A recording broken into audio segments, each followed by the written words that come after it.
Entering the Dharma realm Part 1 Chapter 39, M. Continued, When the youth good wealth arrived at that garden, he looked all around it. In the middle of that garden, he saw a big tree, which was called Full Moon. It was shaped like a pavilion and emitted great light that shone for a distance of 1 yojana. He saw a leafy tree, which was named Universal Covering. It was shaped like a canopy and emitted purple-blue light of Vaidurya. He saw a flowering tree named Flower Treasury, whose shape was lofty and vast, like a regal snow mountain. It rained down a multitude of wondrous flowers without end, and was like the Parijata tree of the Trayastrimsha heaven. Moreover, he saw a tree bearing fruits of sweet dew, which was shaped like a mountain of gold, and which constantly emitted light. It abounded with various different fruits. Moreover, he saw a tree of mani gems called Vairochana treasury. Its shape was inconceivable. A mind king mani jewel was perched on its top, and asamkayas of colored mani gems adorned it all around. Moreover, there was a tree of garments named purity. Various colored robes hung down as ornaments. Moreover, there was a tree of musical sounds, called happiness. Its sounds were wondrously fine, and excelled all the music of the gods. Moreover, there was a tree of fragrance, called universal adornment. It constantly emitted a marvelous perfume, which universally permeated the 10 directions without obstruction. Moreover, in the midst of that garden were springs and streams, pools and reservoirs, all of which were adorned with the 7 gems. The silt of black chandana congealed in their midst, while superior wondrous golden sand paved the bottom of those pools. Waters of the 8 meritorious virtues abounded and filled them to the brim. Utpala flowers, Padma flowers, Kumuda flowers, and Pundarika flowers covered them on top. Limitless trees of jewels were arranged in rows everywhere. Underneath those trees of jewels were lion thrones, which were decorated with various kinds of wondrous gems. Heavenly fabric covered them over, while myriads of wondrous incenses permeated them. Jeweled silks were hung, precious tents were erected, while a net of jambu gold draped over them. Jeweled bells swayed gently and gave off wondrous sounds. Beneath some trees were installed lotus treasury lion thrones. Beneath some trees were installed incense king mani treasury lion thrones. Beneath some trees were installed dragon adornment mani king treasury lion thrones. Beneath some trees were installed clustered lion gems mani king treasury lion thrones. Beneath some trees were installed Vairochana mani king treasury lion thrones. Beneath some trees were installed 10 direction Vairochana mani king treasury lion thrones. Each of those thrones was surrounded by 100,000 jeweled lion thrones. Each one of them was replete with limitless adornments. In the midst of this great garden was filled with multitudes of treasures, as if upon a jeweled island in the great sea. Kachalandika fabric covered the ground. It was soft and wondrously fine, and produced a delightful sensation. Upon stepping on it, one's foot would disappear into it. Upon picking up one's foot, the fabric would spring back. Moreover, there were limitless birds, which sang forth harmonious and elegant sounds. Chandana jeweled groves were superior, marvelous, and adorned, and they constantly rained down various kinds of wondrous blossoms without end. It was like Lord Chakra's garden of assorted blooms. Incomparable kings of incense universally permeated everything. It was like Lord Chakra's hall of good Dharma. All the trees of musical sounds and jeweled tala trees had nets of multitudes of precious bells, which gave forth marvelous sounds. They were like the chants and melodies emitted by the goddess Goodmouth in the heaven of comfort and ease. All the wish-fulfilling trees were draped with adornments, like a great sea. There were limitless hundreds of thousands of towers and pavilions of limitless variations, adorned with multitudes of gems, which were, like the great city good view of the Trayastrimsha heavenly palace. Jeweled canopies were hoisted over a long distance, like the peak of Sumeru. Bright light universally illumined, like the Brahma heavenly palace. At that time, the youth good wealth saw that the limitless merit and virtue and the various different adornments within this great garden, were all accomplished as a bodhisattva's karmic reward. They were brought forth by transcendental good roots. They flowed forth from the merits and virtues of making offerings to all Buddhas. In all worlds, they were equaled by none. All of this was brought to accomplishment by the good karma of the Bhikshuni lion sprint, who understood that dharmas are like illusions, and who amassed vast, great pure blessings and virtues. The gods, dragons, and others of the eightfold division and measureless living beings of the 3,000 great thousand worlds all entered that garden, yet it was not cramped. Why is this? It is because of the inconceivable awesome spiritual power of that Bhikshuni. At that time, the youth good wealth saw the Bhikshuni lion sprint pervasively seated beneath all the trees of myriad jewels, upon great lion thrones. Her physical characteristics were upright and adorned, her awesome comportment still and quiet. She was like a great elephant king in that her various faculties were subdued and compliant. She was like a clear pure pool in that her mind was without filth or turbidity. She was like a fulfilling gem in that she universally dispensed to all who sought from her. She was like a lotus flower in that she was undefiled by worldly dharmas. She was like a lion king in that her mind was fearless. She was unmoving like Mount Sumeru in that she protected and upheld pure precepts and could not be moved. She was like a king of wondrous incense in that she could cause those who saw her to obtain clear coolness in their minds.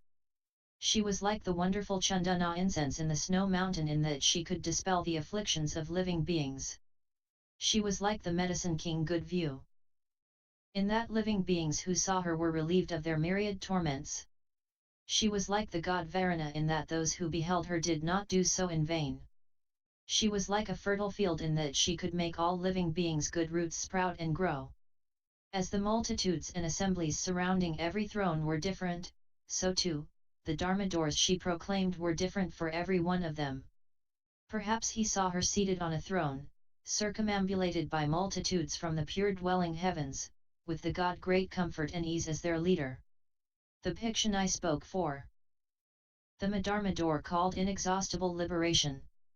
Perhaps he saw her seated on a throne, circumambulated by all the Brahma heaven multitudes, with joyous delight Brahma king as leader. The Bhikshuni spoke for the Dharma door called universal door differentiation, wheel of pure speech and clear sounds. Perhaps he saw her seated on a throne, circumambulated by gods and goddesses of the heaven of comfort from others' transformations, with comfortable heavenly king as their leader. The Bhikshuni spoke for the Dharma door called a bodhisattva's pure mind. Perhaps he saw her seated on a throne, circumambulated by gods and goddesses of the heaven of skillfulness at transformation, with skilled at transformation heavenly king as their leader. The Bhikshuni spoke for the Dharma door called wholesome adornment of all dharmas.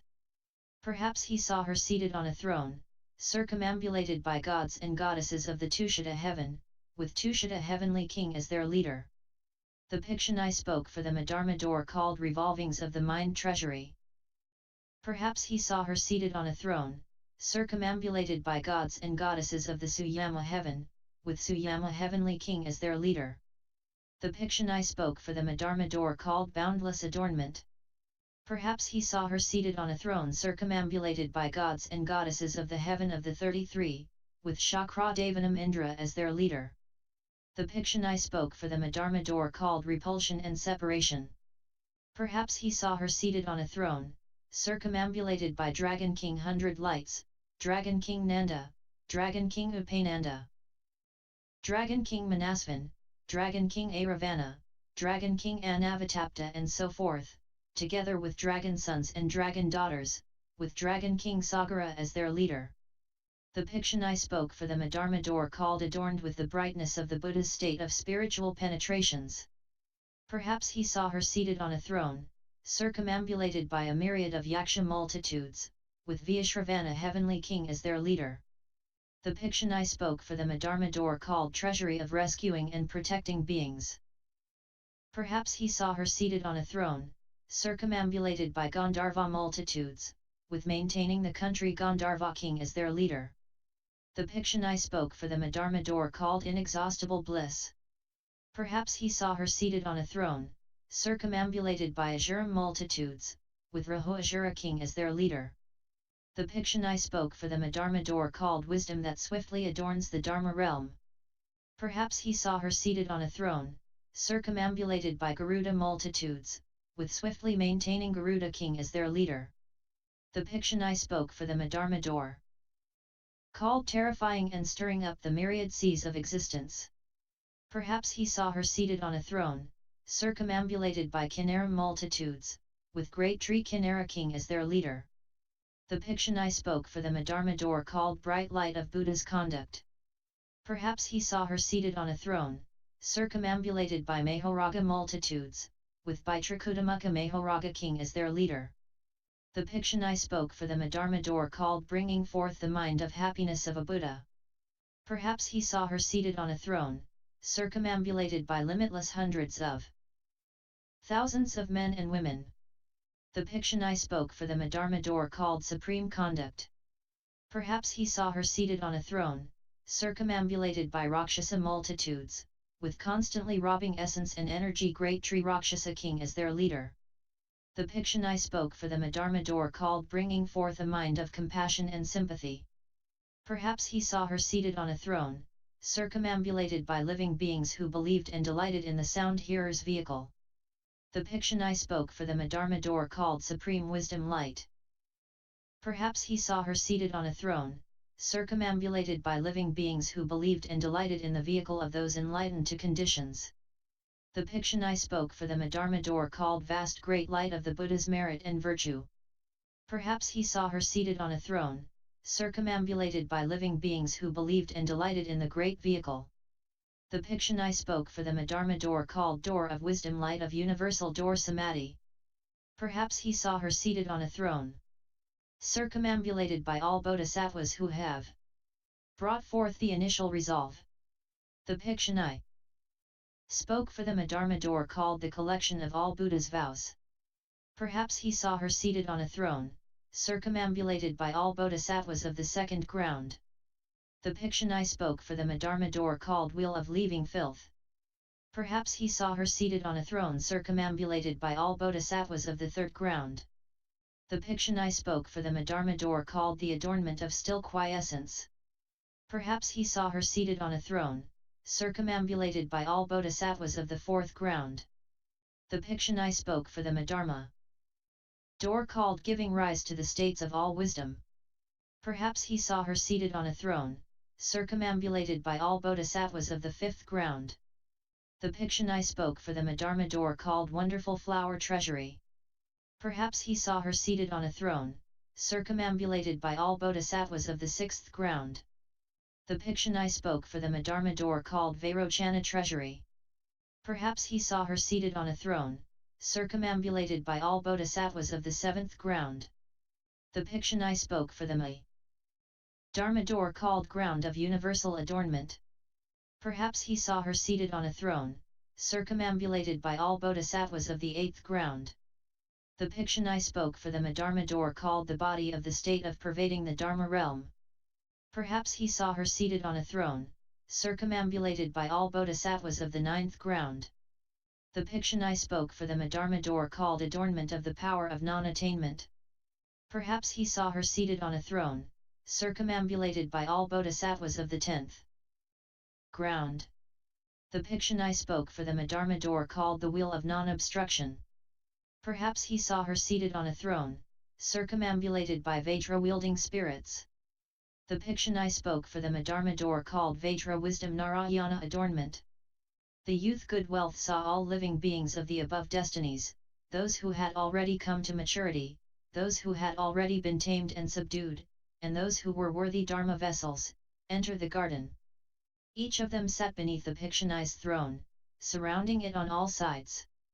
According to the relative levels of their desires and understandings, the Bhikshuni lion sprint spoke different dharmas for them, and caused them to attain irreversibility from an Uttara-samaya sambodhi. Why is this? It is because this Bhikshuni entered the Prajnaparamita door of universal I renouncing and attaining.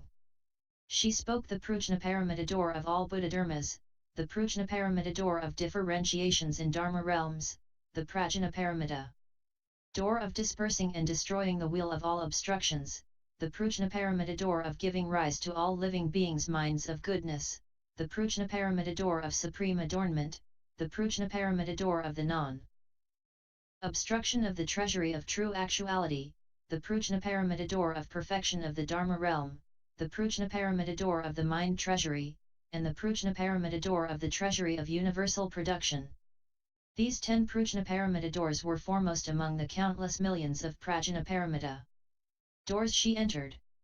The Bodhisattvas and all living beings within that sunlight garden were all exhorted by the Bhikshuni lion sprint to bring forth their initial resolve, to receive and uphold the proper Dharma, and to reflect upon, cultivate, practice, and attain irreversibility from Anuttara-Samyak Sambodhi.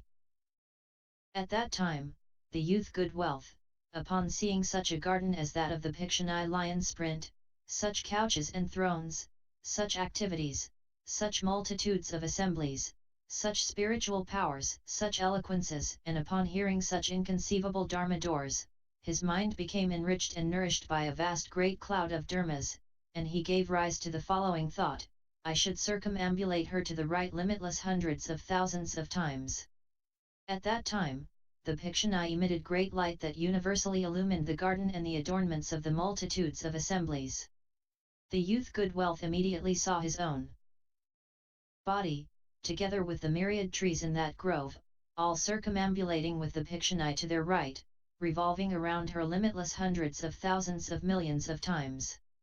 After the circumambulation was completed, the youth good wealth stood with his palms placed together, and said, Sagely One, I have already brought forth the resolve for Anuttara-Samyak Sambodhi.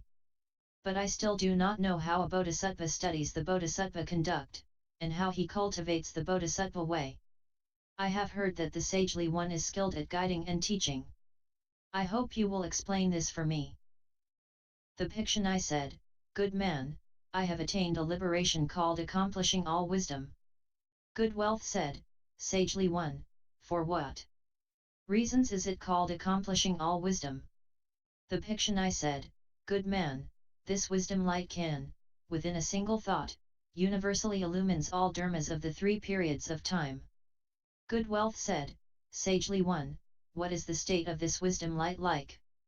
The Bhikshuni said, Good man, upon entering this door of wisdom light, I attain the samadhi king of giving rise to all dharmas. Because of this samadhi, I attain a body born from intent. I travel to Tushita heavenly palaces of all worlds of the 10 directions, to the places of bodhisattvas bound by their very last rebirth. Before each one of those bodhisattvas, I manifest bodies many as dust motes in ineffable Buddha Kshetras, and each one of those bodies makes offerings as many as dust motes in ineffable Buddha Kshetras.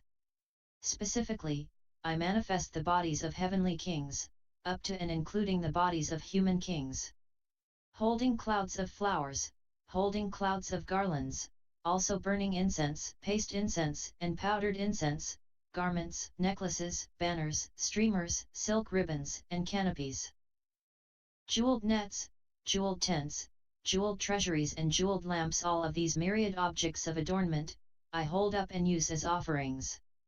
As it is in the Tushita palaces where the bodhisattvas live, so also, in their dwellings in the womb, leaving the womb, being at home, leaving the home life, going to the way place, accomplishing equal and proper enlightenment, turning the wheel of proper Dharma, and entering nirvana.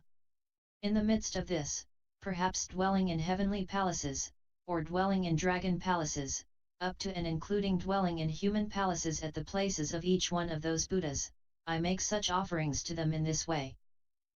If there are living beings who know that I make offerings to all Buddhas in this way, they will all attain irreversibility from Anuttara-Samyak Sambodhi. If there are living beings who come to where I am, I proclaim Prajnaparamita for them.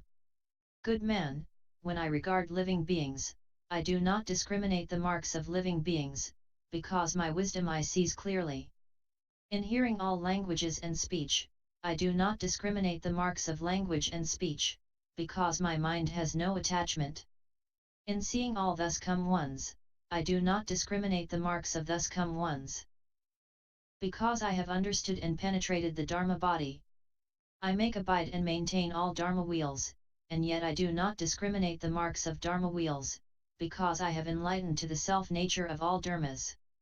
In a single thought I pervasively know all Dharmas, and yet I do not discriminate the marks of all Dharmas, because I know that Dharmas are all like illusions. Good man, I only know this liberation door of accomplishing all wisdom. But as to how all Bodhisattva Mahasattvas have minds that are without discrimination, and yet universally know all Dharmas, how with one body sitting upright, they fill the Dharma realm, how within their own bodies they manifest all kshetras, how in one thought they completely arrive at all Buddha's places, how within their own bodies, they universally manifest the spiritual powers of all Buddhas, how within one hair, they can pervasively accommodate ineffable worlds of all Buddhas, how within a single hair pore on their own bodies, they manifest the formation and decay of ineffable worlds, how in a single thought, they dwell together with ineffably ineffable living beings, how in a single thought, they enter into all ineffably ineffable kalpas. How could I possibly know or speak of their conduct of merit and virtue? Good man, south of here is a kingdom called Dangerous Difficulty. In this kingdom is a city called Jeweled Adornment, and within it is a woman by the name of Vashamitra. Go to where she is and ask her how a bodhisattva studies the bodhisattva conduct, and how he cultivates the bodhisattva way. At that time, the youth Good Wealth bowed at her feet, circumambulated her countless times, and gazed up at her in longing admiration. Then he bade farewell and took his leave. XXV The Lady Vashamitra, the kingdom Dangerous Difficulty, the city Jeweled Adornment. The transference of the treasury of inexhaustible merit and virtue. At that time, the youth Good Wealth, his mind illumined by the light of great wisdom, reflected on and contemplated it, and beheld the nature of all Dharmas. He attained the Dharani door of understanding and knowing all languages and speech. He attained the Dharani door of receiving and upholding all wheels of Dharma. He attained the power of great compassion of acting as a refuge for all living beings. He attained the door of brightness of contemplating the meaning and principle of all Dharmas. He attained the pure vow of filling the Dharma realm. He attained the wisdom light of universally illumining all Dharmas of the 10 directions. He attained the sovereign power of pervasively adorning all worlds. He attained the vow of perfection of universally giving rise to all bodhisattva karma. He traveled progressively until he reached the kingdom of Dangerous Difficulty at the city Jeweled Adornment, and searched everywhere for the Lady Vashamitra. There were those in the city who, not knowing of this woman's merit, virtue, and wisdom, had the following thought. Now this pure youth possesses faculties which are still and quiet. His wisdom is bright and understanding, and he is neither deluded nor confused. His attentive scrutiny is all-encompassing. He is without weariness or laxness. He is without grasping or attachment. His gaze is unwavering. His mind does not move, and is broad and vast, like a great sea. Toward that Lady Vashamitra, he should not have thoughts of greed and love. He should not have inverted thoughts, nor should he think she is pure, or entertain thoughts of desire toward her. He should not be mesmerized by that woman's beauty. This pure youth does not course in the conduct of demons. He does not enter into the states of demons. He does not sink in the mire of desire. He is not fettered by demons. He is already able to abstain from doing that which should not be done. So what are his intentions in seeking that woman? Then there were among them, people who already knew that this woman possessed wisdom, who said to Good Wealth, good indeed, good man, that you now can seek the Lady Vashamitra. You've already obtained vast, good benefits. Good man, you should decisively seek the Buddha's fruition and position. You should decisively wish to act as a place of reliance for all living beings. You should decisively wish to pull out the poisonous arrows of all living beings' greed and love. You should decisively wish to destroy all the thoughts of purity that all living beings entertain toward the beauty of women. Good man, the Lady Vashamitra lives in her own house to the north of the town bazaar of this city. When the youth Good Wealth heard those words, he leapt with joy. Then he went to her door. He saw that her house was vast, extensive. adorned, and splendid. There were jeweled walls, jeweled trees, and jeweled moats, each of which encircled it 10 times. The jeweled moats were filled to the brim with fragrant water. Golden sand paved the ground.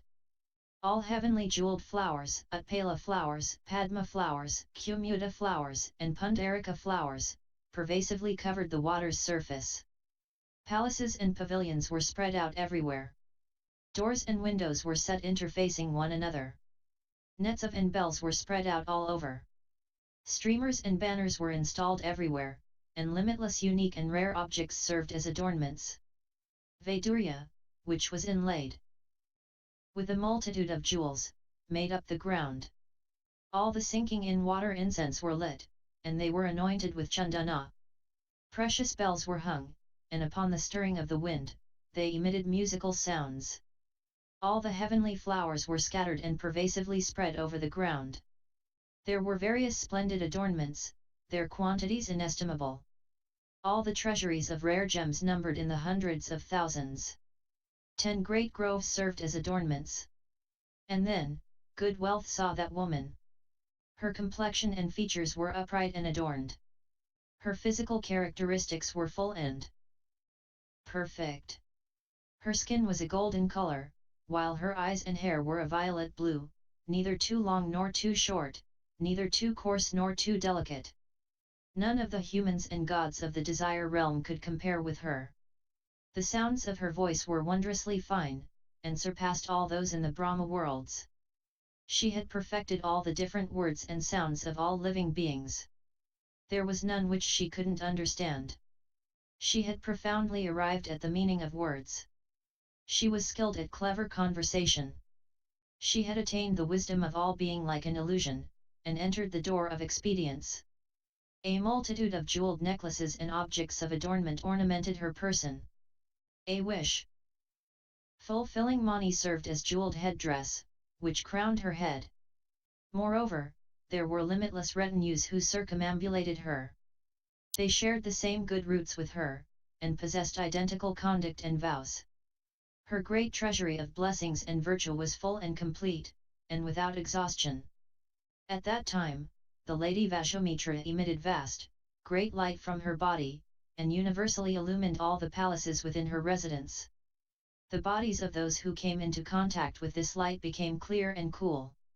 At that time, the youth Good Wealth came to where she was, bowed at her feet, put his palms together, stood and said, Sagely One, I have already brought forth the resolve for an Uttarasamaya body, but I still do not know how a bodhisattva studies the bodhisattva conduct and cultivate the bodhisattva way.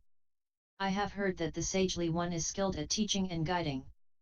I wish that you would explain this for me. She said, Good man, I have obtained a bodhisattva's liberation called the limit of separation from greed and desire.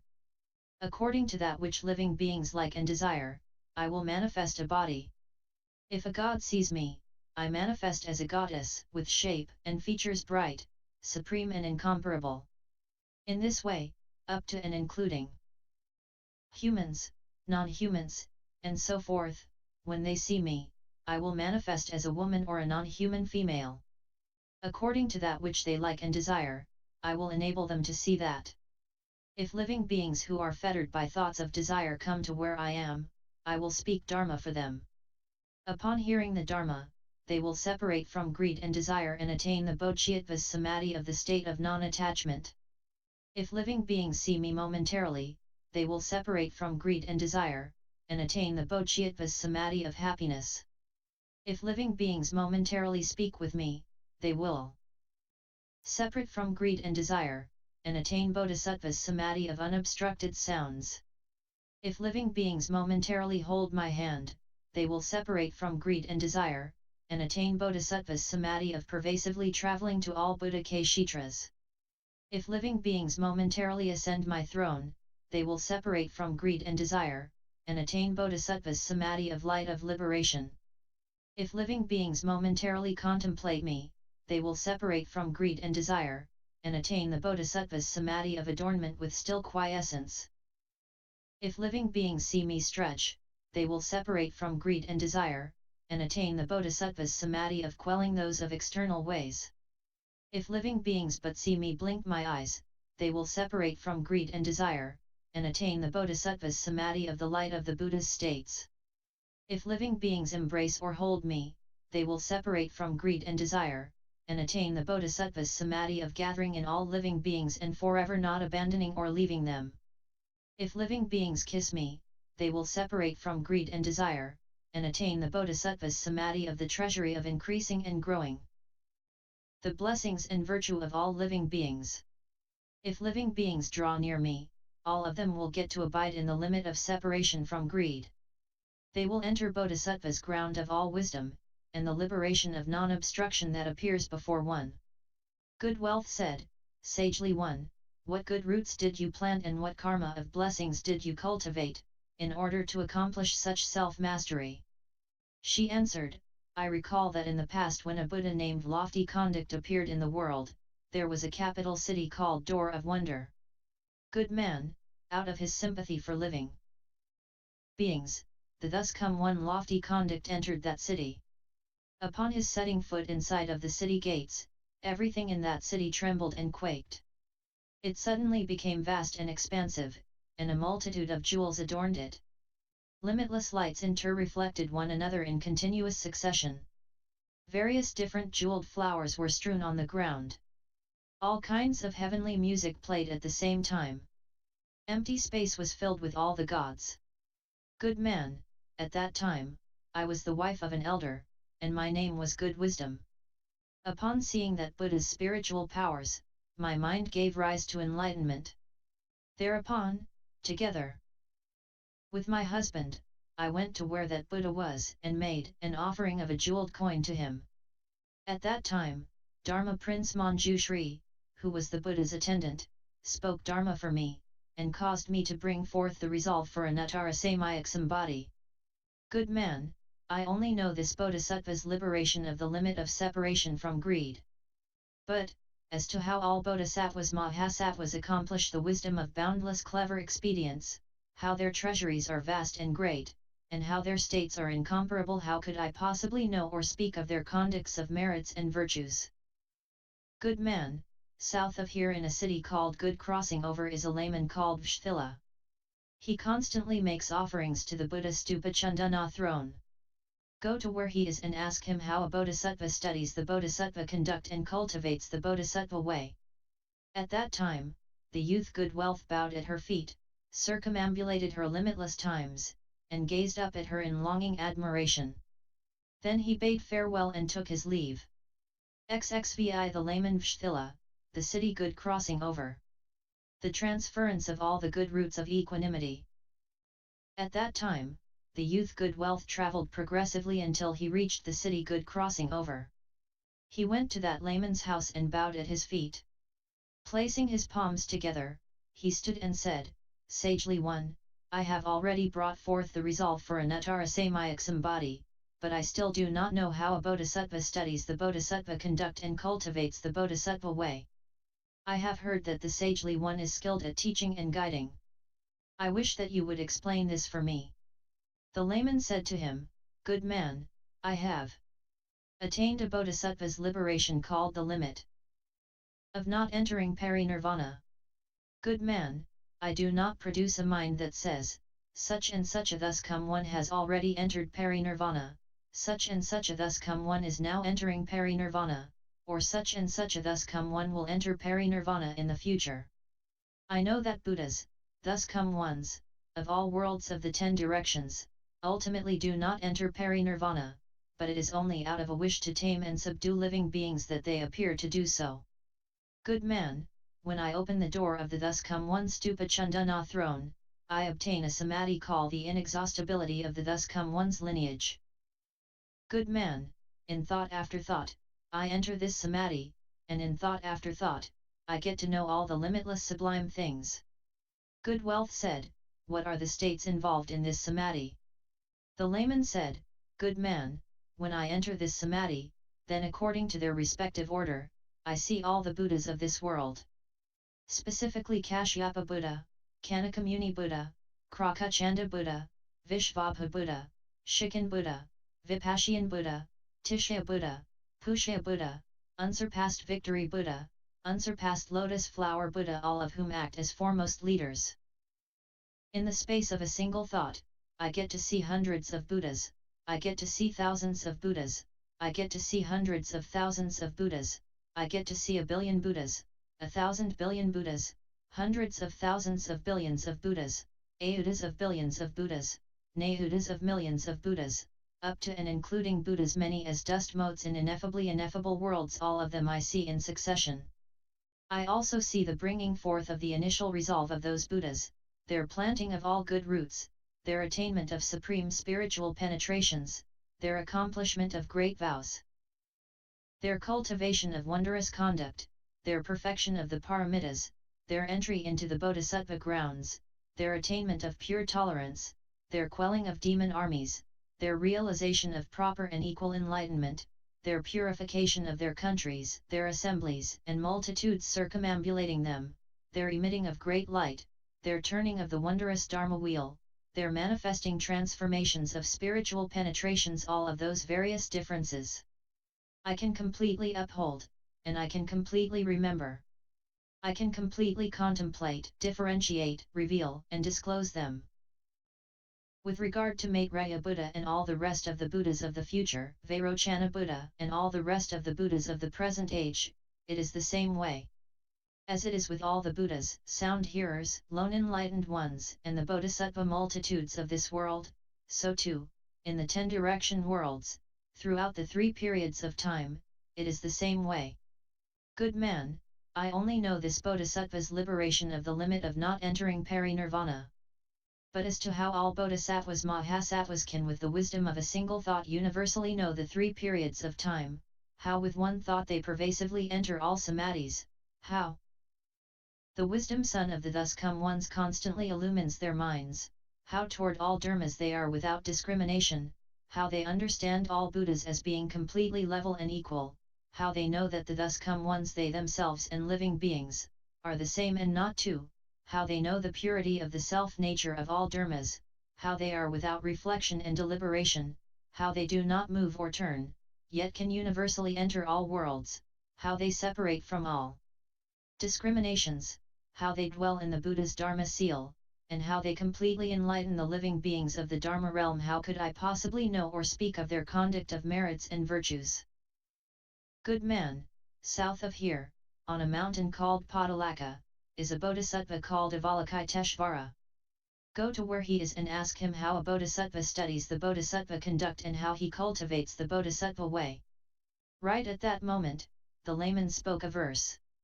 In the sea is a mountain with many sages and worthies. It's made of multitudes of gems and is extremely pure, filled with flowers, fruits, trees, and groves, and complete with springs, rivers, lakes, and pools. The valiant hero contemplating at ease, for the sake of benefiting living beings, dwells on that mountain. You should go there and ask about various meritorious virtues. He will show you great expedient means. At that time, the youth good wealth bowed at his feet, circumambulated him countless times, and gazed up at him with longing admiration. Then he bade farewell and took his leave. XXVII The Bodhisattva of Avalokiteshvara on Padalaka mountain. The transference of according with all living beings. At that time, the youth good wealth single-mindedly reflected on that layman's teachings. He entered that Bodhisattva's treasury of liberation. He attained that Bodhisattva's power of ability to accord with his thoughts. He recollected the order in which all those Buddhas appeared. He was mindful of the successive order of all those Buddhas. He upheld the successive order of all those Buddhas' titles. He contemplated the wonderful Dharma that all those Buddhas spoke. He knew the complete and full adornments of all those Buddhas. He beheld the accomplishments of proper and equal enlightenment of all those Buddhas. He understood the inconceivable karma of all those Buddhas. He progressively traveled until he arrived at that mountain, and everywhere sought the great Bodhisattva. He saw in a cavern, on the west side of that mountain, bubbling streams and swirling brooks. The groves and trees were luxuriant and verdant. There were fragrant grasses, tender and soft, which swirled to the right and spread over the ground. The Bodhisattva of Avalokiteshvara was seated in full lotus upon a Vajra jeweled stone. Limitless bodhisattvas, also seated on jeweled rocks, respectively surrounded him. He proclaimed for them the Dharma of great kindness and compassion, and caused them to gather in and receive all living beings. Upon seeing this, good wealth was delighted and leapt with joy. He put his palms together and attentively regarded that bodhisattva, never even blinking his eyes. He had the following thought: the good knowing advisor is just the thus come one. The good knowing advisor is the cloud of all dharmas. The good knowing advisor is treasury of all merits and virtues. The good knowing advisor is difficult to get to encounter. The good knowing advisor is the precious cause of the 10 powers. The good knowing advisor is the torch of unending wisdom. The good knowing advisor is the roots and sprouts of blessings and virtue. The good knowing advisor is the gateway to all wisdom. The good knowing advisor is the guiding master in the sea of wisdom. The good knowing advisor is the provider of aids to the path to reach all wisdom. Thereupon he went to where the great Bodhisattva was. When Bodhisattva Avalokiteshvara saw good wealth from a distance, he spoke to him, saying, "You have come well. You have brought forth the resolve for the great vehicle, to universally gather in all living beings. You have given rise to a proper and straight mind, to intently seek the Buddha Dharma. With great compassion profound and deep, you save and protect all. The wonderful conduct of universal worthy continually appears before you. The profound mind of great vows is perfected and purified in you. You diligently seek the Buddha Dharmas and can completely accept them. You amass good roots, forever without repugnance or satiation. You accord with good knowing advisors and do not oppose their teachings. You are born from the great seas of merit and virtue of Manjushri's wisdom. Your mind has come to maturity. You have attained the Buddha's might. You have already attained the light of vast great samadhi. You intently aspire toward and seek the most profound, wonderful Dharma. You forever see all Buddhas and bring forth great happiness. Your wisdom is purified, like the empty space. And moreover, once you yourself have understood, you explain it to others. And you securely dwell in the thus come one's wisdom light." At that time, the youth good wealth bowed at the feet of the Bodhisattva Avalokiteshvara, and circumambulated him countless times. With his palms placed together, he stood and said, "Sagely one, I have already brought forth the resolve for Anuttara Samyak Sambodhi. But, I still do not know how a Bodhisattva studies the Bodhisattva conduct and how he cultivates the Bodhisattva way. I have heard that the sagely one is skilled at teaching and guiding. I wish you would explain this for me." The Bodhisattva said, good indeed, good man, that you have already brought for the resolve for Anuttara Samyak Sambodhi. Good man, I have accomplished a Bodhisattva's liberation door of the conduct of great compassion. Good man, by means of this Bodhisattva conduct door of great compassion, with impartiality I teach and transform all living beings continually without stop. Good man, when I abide in this door of conduct of great compassion, I am always in the presence of all thus come ones, as well as universally manifesting before all living beings. Perhaps with giving, I gather in living beings, or with kind words, or with beneficial conduct, or with similar work, I gather in living beings. Or I make appear a physical body to gather in living beings. Or I manifest nets of pure lights of various inconceivable colors, to gather in living beings. Or I use sounds, or awesome comportment, or speak Dharma for them, or manifest spiritual transformations, so as to enlighten their minds and bring them to maturation. Or I transformationally manifest a shape similar to their own, dwell with them, and bring them to maturity. Good man, as I cultivate this conduct door of great compassion, I vow to forever save and protect all living beings. I vow to enable all living beings to separate from the fear of treacherous paths, to separate from the fear of hot afflictions, to separate from the fear of confused delusion, to separate from the fear of being bound and fettered, to separate from the fear of being killed and harmed, to separate from the fear of poverty and destitution, to separate from the fear of not living, to separate from the fear of evil reputation, to separate from the fear of death, to separate from the fear of the great assembly, to separate from the fear of evil destinies, to separate from the fear of darkness, to separate from the fear of wandering and drifting, to separate from the fear of parting from that which one loves, to separate from the fear of encountering that which one hates, to separate from the fear of that which oppresses the body, to separate from the fear of that which oppresses to the mind, and to separate from the fear of worry and anxiety. Continued, N.